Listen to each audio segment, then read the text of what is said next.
killed someone that was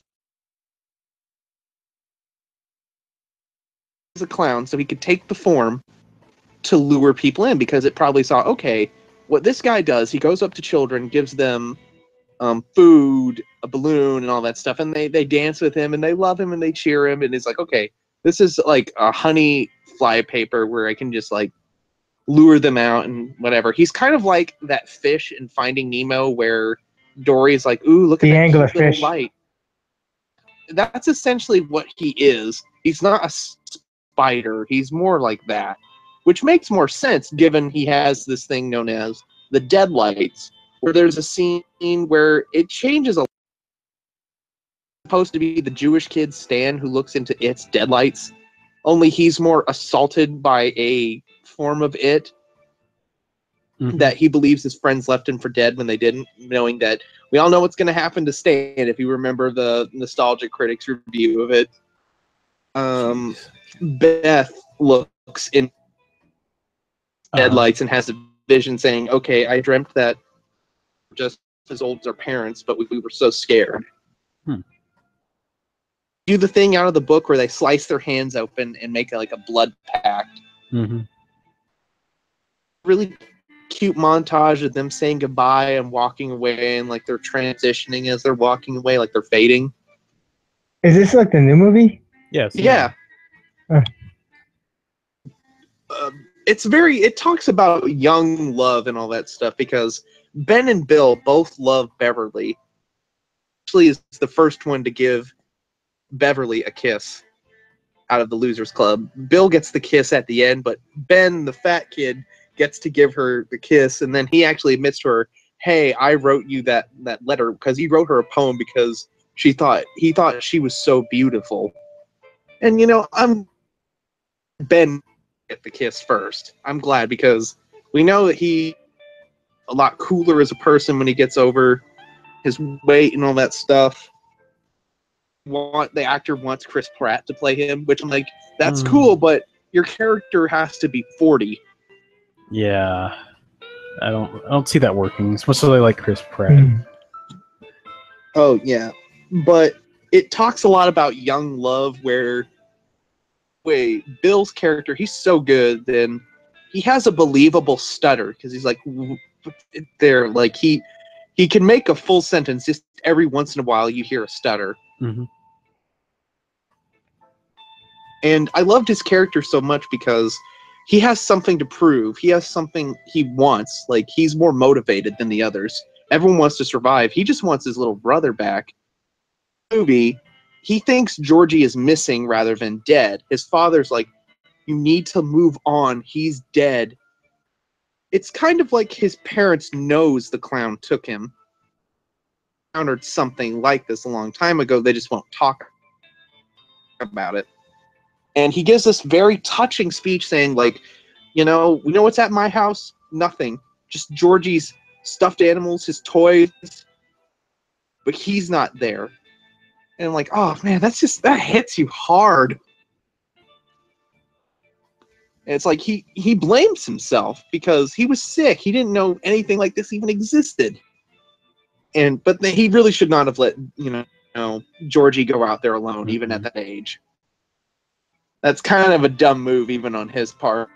It's like you're letting your brother play in an empty street on a very cloudy, rainy day with no adults supervising him. Like, yeah, you should kind of blame yourself for that, but I understand that, he trusted a lot more smart than that, because, Georgie says, like, hey, I'm not supposed to take things from strangers.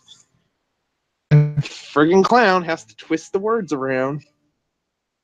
Now we're not strangers, are we? I'm like, no. And a lot of the characters have solid motivations. Except for two. Mike and Stan. Mike... Yeah. That says those two don't make it. Oh, Mike and Stan survive.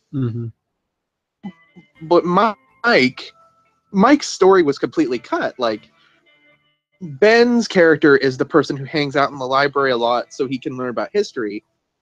was the history buff about that. And obviously he and Ben were friends because they both had a passion for something. But they didn't do that because they just wanted him to be the homeschool kid who was afraid to shove a bolt gun into a sheep's head. Like, yeah, these kids have messed up lives. Yep. Then again, it's a town with an evil clown, so you can understand why.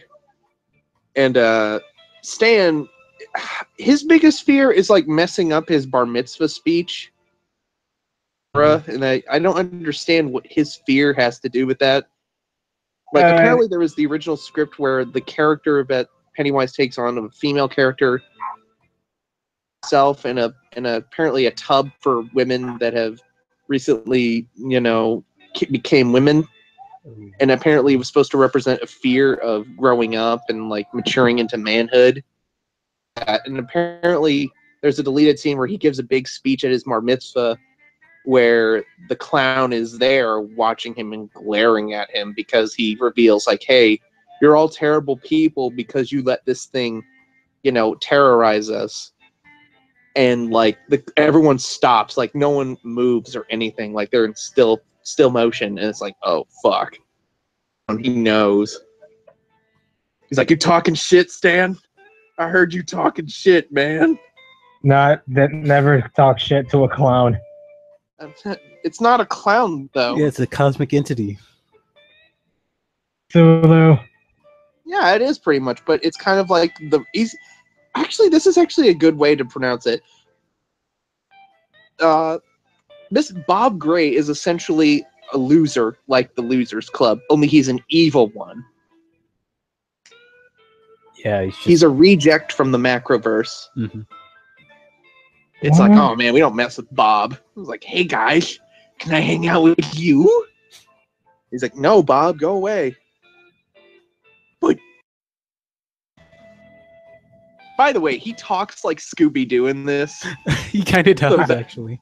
Really? I saw it before, and I didn't see it. Huh?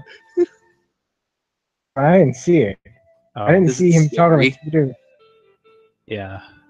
The creepiest part for me, obviously, is the basement scene where Georgie starts yelling, "Y'all float too!" And it's like his face starts dissolving and he becomes more corpse-like, and then Pennywise just shoves him in the water and he explodes in like a crimson pile, and he's just smiling at Bill, and then just rushes at him, and then he's just like laying on the stairs, the back of his head, and then he's dragged off screen by something. Like, it shows you that body is just a puppet for the real entity to control, which is like, and then when he opens his mouth, like his mouth is kind of like the Demogorgon from Stranger Things, where it's just rows of teeth inside something.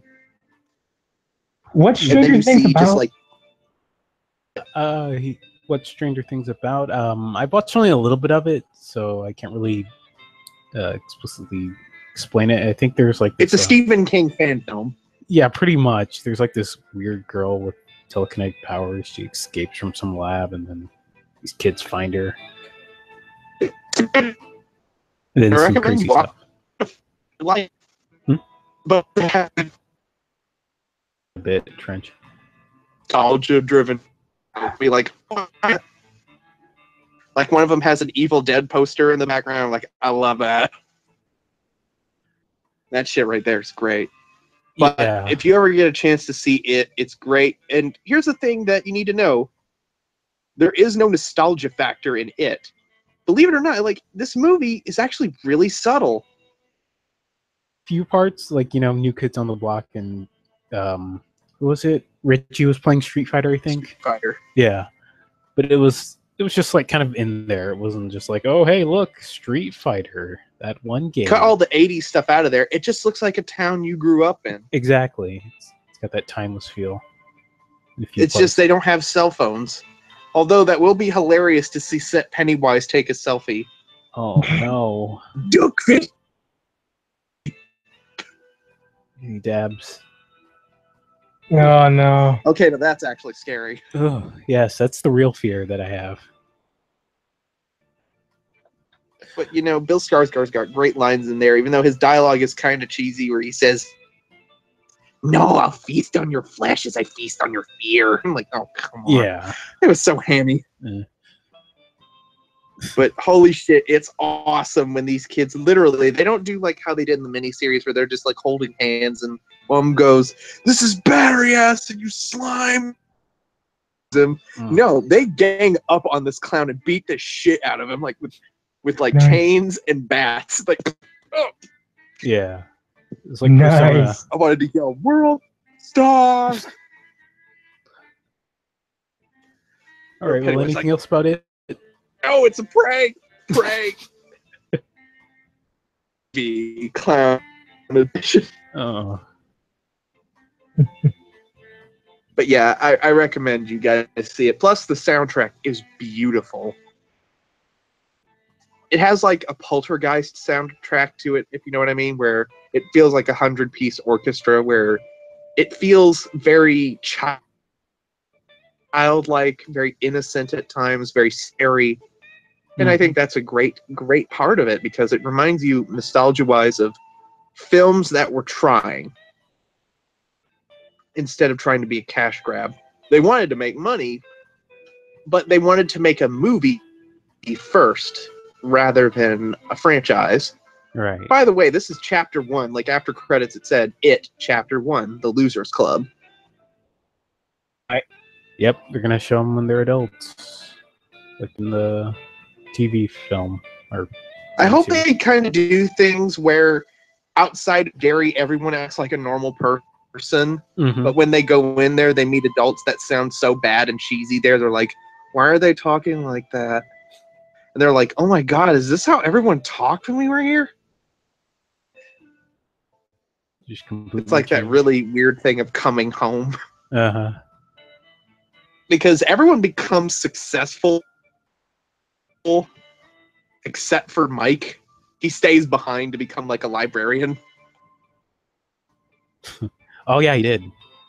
And there was that one scene. Yeah, and that apparently scene in the miniseries, he said that he went back to its hideout so he can collect the stuff they used to kill it.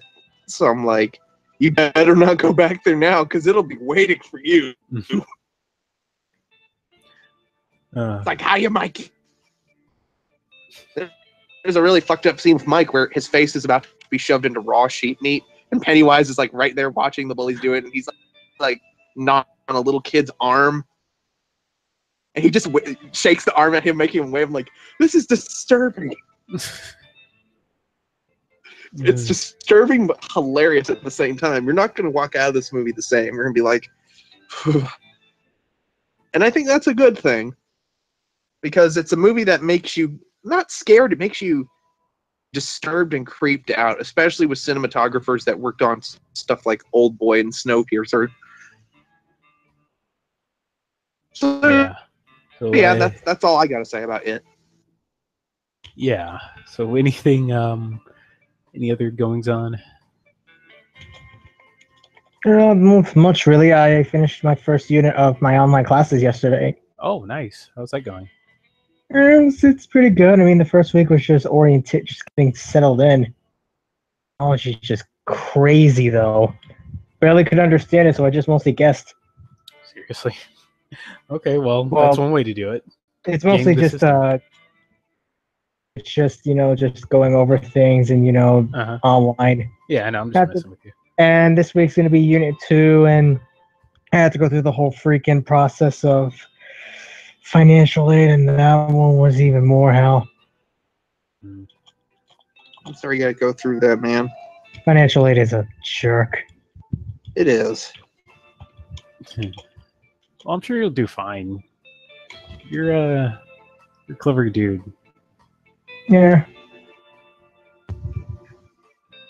It's good to have asked. So other than been playing a bit more games lately, Destiny 2. Watching this new anime lately called Yokai Apartment. Oh.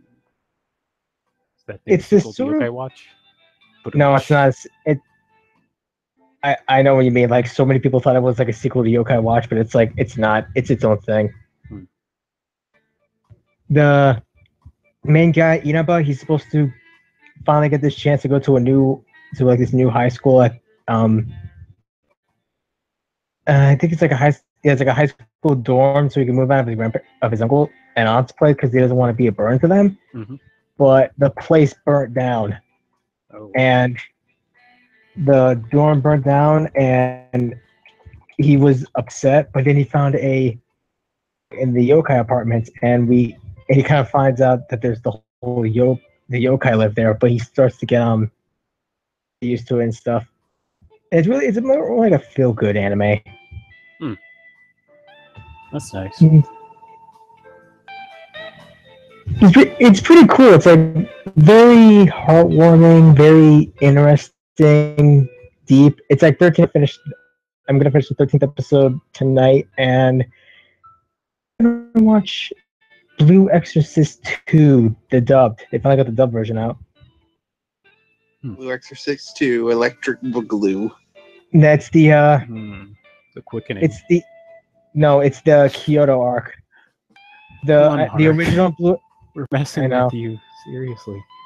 Yeah, I know. I've gotten used to it, but bruh, it's a prank. It's a prank. Exactly. Come on, it's a prank. It's 2015. What up, haters? Chris here. the Kyoto arc, it's original story. Then you know that. Well, if you saw the original anime, you know it splits off after the whole Amaimon fight, and the Kyoto arc is basically a continuation of the manga. I don't know if they're going to make a third season that continues up with the manga, or if they want to do a complete reboot. I'd be like, cool. But if you want to see Blue Exorcist, see it up to the end of the Amaimon arc and immediately watch.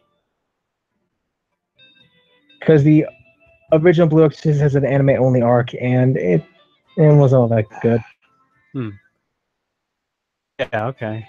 I actually didn't watch much. So yeah, I will definitely check out that yokai apartment. It's called Elegant Yokai. Yeah, Elegant Yokai Apartments.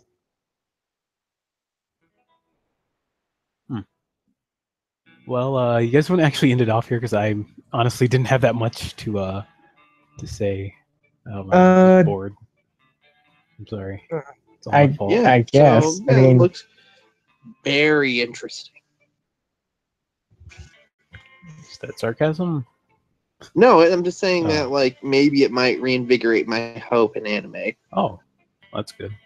Yeah, I mean, if you really want to check it out, I mean, that's a good anime to get into, as well as there's a few others I've been watching lately. Rage About that's about to end. There is also Made in Abyss, which is also a really great anime that if you know anything about the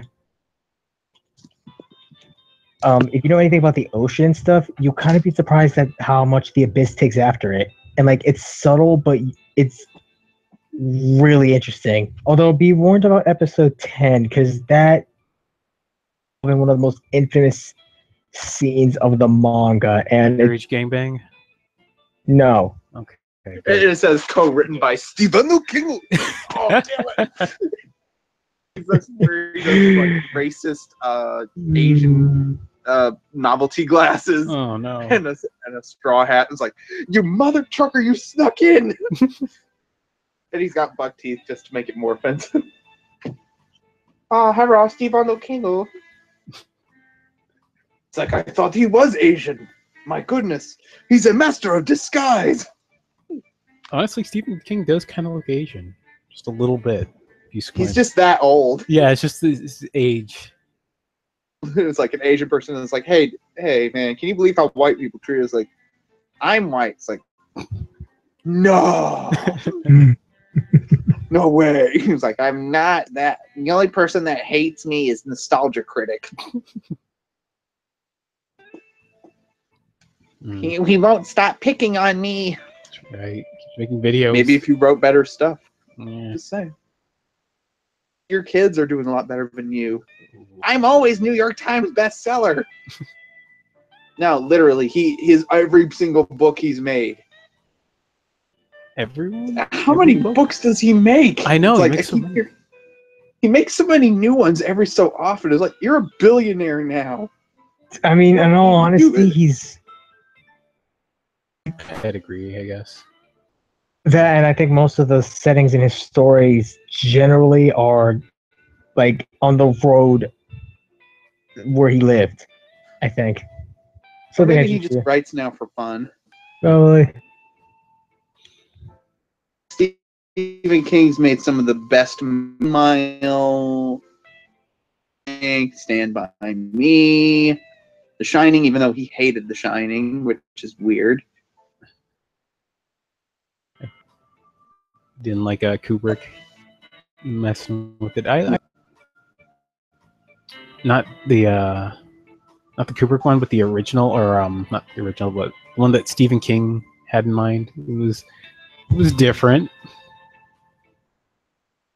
Budget, which is what its biggest problem was. Yeah, but that was its problem. I felt it had better character development. Yeah. There was something about like it. the Jack character, like he was actually a lot more sympathetic. You understood like why was he going crazy, because the ghosts were posing as his dead father, talking to him, alcohol, recovering alcoholic. Like you feel terrible for him. And I thought the ending for this was a lot sweeter than the movie version, where the kid grows up, he's at his college graduation, he's a doctor, and then he sees the ghost of his dad there, and he's like, "Hey Doc, I love you." I'm like, "Oh, that just been go, oh, cute." Yeah. And the dad actually sacrificed himself to save his son, not freeze out there in the cold for an ending that doesn't make any sense.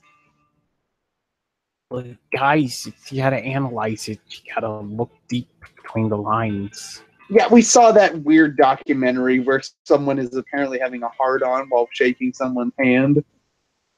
Oh, Oh, there's a documentary about The Shining saying there's a bunch of hidden meanings for it other than Native Americans. I'm like, where the hell are you getting all this from?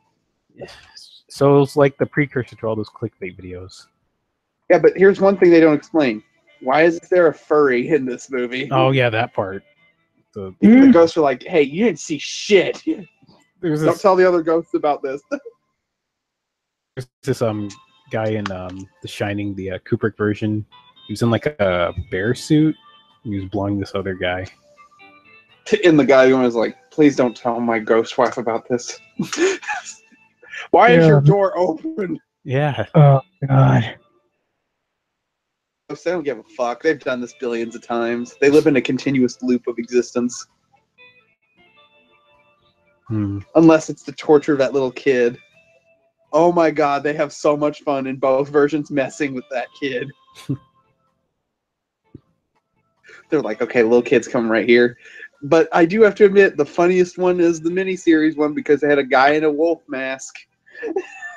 Oh yeah, it was just some chintzy wolf mask. I'm like, you think that was the same one that was blowing a guy? Gotta go back to blowing my closeted lover. I was like, oh. We didn't need to know that, but thank you. Thank you for telling a small child about that. I didn't even Oh, you think I'm bad? Look in there. There's a chick in the tub waiting for you.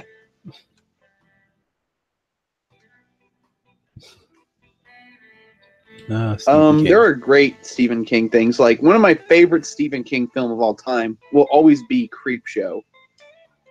I've heard of that. I haven't seen it, though. Everything Zack Snyder wishes he could do as a filmmaker.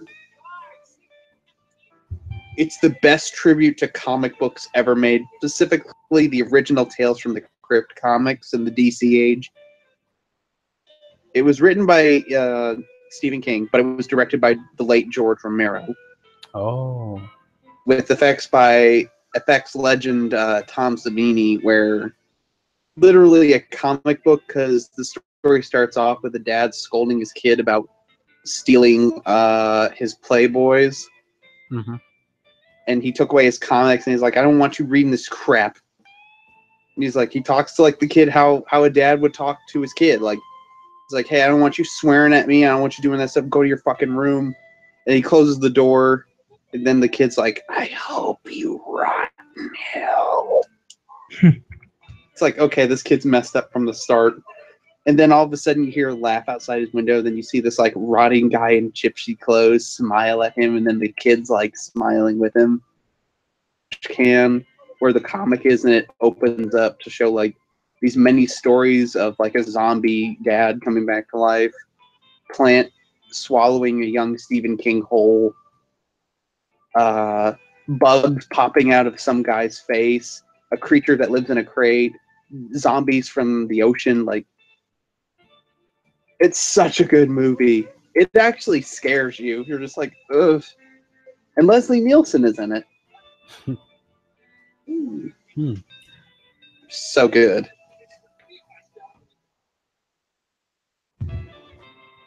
But then again, you got better films like Carrie, which was written by Stephen King, and then it was directed by legendary director John Carpenter. I tell you, Stephen King has been a huge reference point for horror, especially when you go to now Stranger Things. I'm surprised no one's made an anime with Stephen King stuff in mind. Like, for real. Oh, you never know. Now, I understand in China they won't show anything like Stephen King because they're afraid. Superstition. Like, yeah, I don't get it. Like, what, people actually believe in that stuff over there? I've heard stories. Trying to think of one character from Smite. Got like it's this game, this MOBA, and the Chinese version of it, they changed this character who I can't remember what he was. He was like this ghost hunter, but they changed him to little Ghostbuster, and I think they censored that version of him. I don't know. It was really weird. I'll have to find it.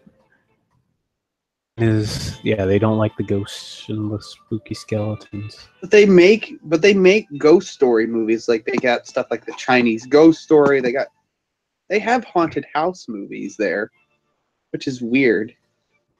Maybe they're afraid like the ghosts will say, "You all need democracy," and then all of a sudden a huge riot happens. Is that what they're actually afraid of? Which I'm like, I'm worried for China, because if that happens,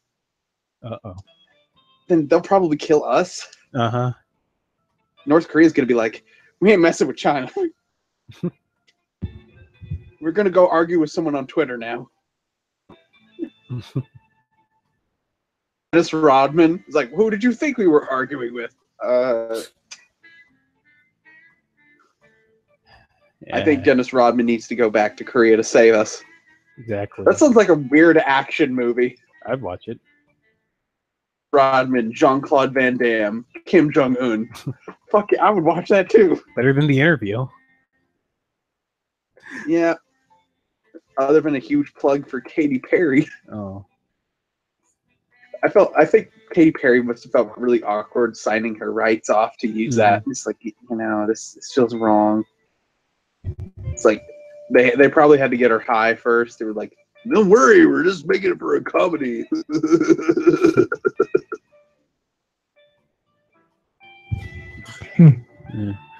I know my impression of Seth Rogen was accurate. Yes, I thought he was in the chat right now. What are you doing here, Seth? I don't know, but my movie career is failing. Room movie. Oh, right, he's doing that. Oh. Did you guys see the trailer for it? Oh my god. Oh, I don't want to, but I should. It's amazing. They did it. They got everything right with this movie. There. This is how James Franco speaks in the trailer, you guys. Ooh. Oh my god. It's like he transformed into Tommy Wiseau. Terrified because I thought that was him for a minute there. That's his power. He's actually Pennywise in another form. No, only he can turn into like the Green Goblin or Tommy Wiseau. That's his only powers. I become people fear. What? An ambiguously European man. Ah! What are you? You're lying. I never hit you. So you have to watch House of Wax for an accurate, scary Tommy Wiseau. Because there's a character who wears a wax mask and his face looks like Tommy Wiseau. It's like he's beating people up, going, "You're lying. I never hit you." You should look at Phalus, my arch nemesis' review on that. I like that guy's reviews. He's actually one of the love Phalus. Yeah, that guy with the glasses, people that I actually enjoy. More. Yeah, I've heard, but I don't know. It's just I still equate Phalus to being. That's fine. We all live in denial. I know. Just got to move on. Yes. Okay, so anything else you guys want to talk about? About what's been going on with Trump lately in the whole NFL. Oh no! Boy. Staying out of this one. Me guys, hold on. Let me. Do we really need to recite lines from a bad Will Smith movie? Take a knee. Ugh. Okay. After Earth. Yeah. Closing speech. But yeah, I honestly have no problem with it. You know, that's kind of about freedom to protest, and they want to do that. That's their prerogative. You know. Yeah. It felt kind of awkward seeing pictures of that. They're just sitting there, just like, yeah, this is happening. Even they're amazed this is happening. But yeah. One guy who was standing. I wonder how he feels. I feel bad for that one guy who was standing for it. He's like, "Man, you're not protesting." Like, no, I don't want to get killed. You're afraid to die for the revolution. I have family. These people are crazy. They like watching sports where people try to kill each other on a field for a ball. They don't give a fuck. We're crash test dummies. I mean, they're Double Toasted likes to make fun of the fact maybe sports nowadays is kind of like slavery. Especially after a failed fantasy football draft thing where what I can only assume Get Out, where you see a bunch of people in a row faces saying, "Am I going $1? $1? Accidentally, all the ones they were holding up were African American. Yeah. I'm just like, oh, there's so many things wrong with this. Yeah, I don't think it was intentional, but you know, at least one guy had to be like kind of racist. It's kind of like a slave. They put an African American woman in the crowd, so it didn't look like that, but it was mostly white people and maybe a couple Asians. Race is just wow. Sports, they're not slick. Yeah. Then again, no offense to the athletes who work their butt off and inject stuff into them just so they can move a ball. It's not their fault. It's the fact that they work for a sport that essentially, uses them as cannon fodder to beat and hurt each other to a point where they're brain damaged. Right. This wouldn't happen in MLG. I mean, the worst thing that'll happen to them is diabetes from all the monster they drink. Exactly. There's actually, on TV, there is actually an injustice competition on one of the channels. I'm like, this is a sport now? I mean, I would appreciate ice hockey or, like, air hockey as a sport. Like, okay, that actually requires real movement. One of the newer Olympics, we're going to have, like, esports as an event. Yeah. About that. No, but back to the knee thing. I love being an American, and I'm thankful for all the soldiers who gave their lives flag and make sure it stands above high of any bigotry or hatred. The U.S. flag is the U.S. flag. The Confederate flag is the flag of traitors and treasonous people who because when ideology and intent. Sure, Lincoln had ulterior motives with freeing the slaves, but that's politics. He did actually defend slaves before he was president. The point is that people have a right to protest, whether you like it or not, freedom of speech, as long as they're not going to attack you or beat the shit out of you in public, then it's none of, they want to make a scene and humiliate themselves, let them do that. Yeah. To attack them because you don't agree makes you just as hypocritical, if not just as bigoted, as the people you are angry at. Respect the soldiers that say, hey, flag, we died for that, and they understand the peaceful protest, and there are soldiers that are for doing that to the flag because of what they did. They don't hate each other. Everyone hates each other unless you're like a real Nazi, like saying, yeah, let's kill them all, like, you know, like that hate, because you promote destruction of a species for literally no reason other than you actually have to share a planet with them. But they have a right to protest, and it hurts. It hurts seeing that type of thing because you love your country. I mean, it's not perfect, but it's given you a lot of good memories, a lot of love, and a lot of sense of community, whether it be no matter what your race or creed. Understand that there are people out there that don't have it as good as you do, that are pro no matter what race or creed they have. Like there are some white people targeted because they're Jewish, or some white people are Muslim and people looking down on them for that.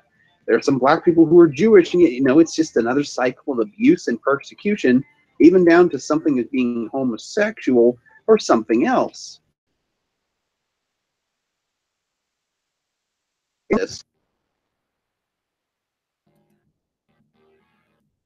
They abuse it. So my advice to you guys is think before you act, because one fall find you in the worst way possible. It's nice to have a peaceful protest, and as long as it's a peaceful one that doesn't involve any way, even if it means they're handing out free hugs. Like, imagine if Black Lives Matter was handing out like free hugs to or whatever, just to say like, hey, we don't hate you or anything. We want to spread love. Like, that's fine. But if they want to say kill them all, like, you know, like, that's a problem because they're promoting violence. If you're not promoting violence or hurting anyone in any way or endangering the public in any way, even if it means, but I do not want anyone to disrespect the flag. Just taking a knee is okay, but as long as it doesn't hurt anyone, because the human beings of our country is our country, the soldiers are our country, the businessmen of our country, the dads are our country, the children are our country, the school boards are our country. That is what America is, the citizens. Hard to make sure they could have some form of a family, their family to live in and grow and thrive. And sadly, I think we just want things to go back to the way they were, where we felt innocent and naive, where nostalgic about that, to a point where we're super defensive of what we are. And I'm defensive of this, so I'm a hypocrite towards this. But I need to acknowledge this stuff if I want to get better as a person. I don't believe in this stuff, but I do understand that certain people in this world, privileged because of who they are and who they were born to, and I understand a lot of people have been oppressed and scrutinized. All I can say is, as long as it's a peaceful protest, it's real ideologies and true love and compassion as a human being, even to those that offer you none, makes you an American. And that's all I gotta say. Wonderful. Yeah, I have nothing to add. I agree 100%. What about you, Mark? Just pretty much agree with what he just said. Loud random clap in the background. I was like, like, who else was listening to this? Like, no one. Our message got beamed to Congress. They all heard it live. He's like, I'm resigning as president. That speech from that man-child made me think. And then I'm like targeted. I have this dumbfounded look on my face and I'm like, what? Have a huge parade, Your Honor. Yeah. I'm just sitting there going, I want to go home. I'm scared. There's a sniper going there and saying, you should be. That's what happens. But anyone who's listening to this, just you fighting on as a person and trying to make the world a happier place for yourself in the most positive way possible. That's what makes you an American. That's all you need. Perfect statement to end off of, Trench. This was Yeah. really good. Talk to you guys next time. See you guys. Hope you You too. guys are happy and healthy in this week, and hopefully we don't 3 because of a tweet. Oh God, yeah. I'm giving us maybe to happen. Oh, thanks for the faith, Mark. Thank you. I have no faith. Fair I enough. only Maybe the have. God Emperor will save us. God Emperor is like, nah, I'm good. What? Later. See ya.